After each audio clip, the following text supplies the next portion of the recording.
Welcome to बियॉन्ड्स limit. आज हम देखने जा रहे हैं पांडास। पांडास क्या है? पांडास भी एक पाइथन की लाइब्रेरी है जिसका बेसिक काम क्या होता है डाटा एनालिसिस में।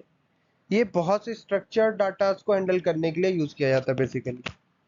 देन की फीचर्स और यूजर्स यूजर्स क्या है, मेन काम क्या है पाइथन में हमारे पांडास का मेन काम क्या होता है? डाटा को अलाइन करना है। वो क्या हैंडल करता है कि कोई डाटा मिसिंग तो नहीं है, किसी की नल वैल्यूज तो नहीं है, या ऑटोमेटिक अलाइन करने की कोशिश करता है कि कोई खाली डाटा सेट है तो उसको डिलीट करने का, पॉप करने का, ये सब पे काम आता है।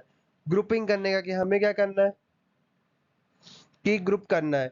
ग्रुप में क्या करना है कि मान लीजिए आपको एक ही तरह के स्मार्टफोन्स रखे तो उन सबको इकट्ठा ग्रुप करना होता है, तो वो हम तो मैनुअली करते हैं। पर ऐसे ही हमको अगर कोई डाटा सेट है जिसमें बहुत सारे फ्रूट्स है तो हमें सारे फ्रूट्स के डाटा को ग्रुप करना है कि एप्पल के अलग हो जाए, ऑरेंज के अलग हो जाए, तो उसके लिए भी हम पांडास का यूज करते हैं। देन टाइम सीरीज का क्या बहुत जगह यूज किया जाता है, डाटा फंक्शनैलिटी बनाने में यूज किया जाता है। देन उसके बाद इंटीग्रेशन, जब भी हमें कोई फाइल रीड करानी है, राइट करानी है, सीएसवी फाइल अपग्रेड करनी है, पीकेएल फाइल करनी है, कोई भी डाटाबेस से कनेक्ट कराना है, तो हम इसका यूज करते हैं बेसिकली पांडास का। Then we come to the data structure series में क्या आता है कि लेबल एरे होता है, इसमें फ्लेक्सिबल टाइप्स होते हैं, इंडेक्सिंग और एग्जांपल्स।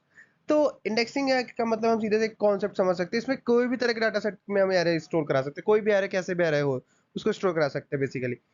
फ्लेक्सिबल टाइप्स का मतलब है कि उसमें कोई भी डाटा स्ट्रिंग होना चाहिए, फ्लोट, इस सारे डाटा सेट को ही सपोर्ट करता है। उसके बाद इंडेक्सिंग वैसे ही जैसे एरे में जीरो से स्टार्ट होती है वैसे ही इसमें भी होती है। देन डाटा फ्रेम्स कौन कौन से होते हैं डाटा स्ट्रक्चर्स में? इसमें टू डायमेंशनल डाटा और स्प्रेडशीट एनालॉजी होती है। टू डायमेंशनल डाटा में ऐसा होता है बेसिकली जो रो और कॉलम की मदद से, जैसे कोरिलेशनल मैट्रिसेस हो गई, हमारे कोफिशिएंट मैट्रिसेस हो गई, ये सारी जो मैट्रिसेस बनते हैं वो बेसिकली पांडास की हेल्प की मदद से ही बनाई जाती है।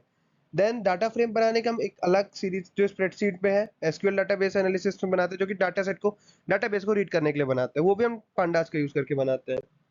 देन डाटा मैनिपुलेशन में क्या है? डाटा मैनिपुलेशन में बहुत से मैनिपुलेट करने के लिए चीजों को, जैसे सेलेक्ट कोई डाटा को रीड करने के लिए, डाटा सेलेक्ट करने के लिए, उसको मॉडिफाई करने के लिए, फिल्टर करने के लिए, सॉर्ट करने के लिए इंडेक्स के द्वारा डाटा को, इन सब में भी पांडास का बेसिकली यूज किया जाता है। देन कॉमन ऑपरेशंस क्या क्या है? डिस्क्रिप्टिव स्टैट, मतलब कोई भी, किसी का भी हमको समरी चाहिए तो छोटी सी समरी बना के दे देगा, किसी फंक्शन को अप्लाई करना हो तो कर देगा, कोई मिसिंग डाटा को मैनेज करना हो तो वो कर देगा, ग्रुप कर देगा हमारे डाटा को, और दो तीन डाटा सेट्स को मर्ज और ज्वाइन करने में काम आता है।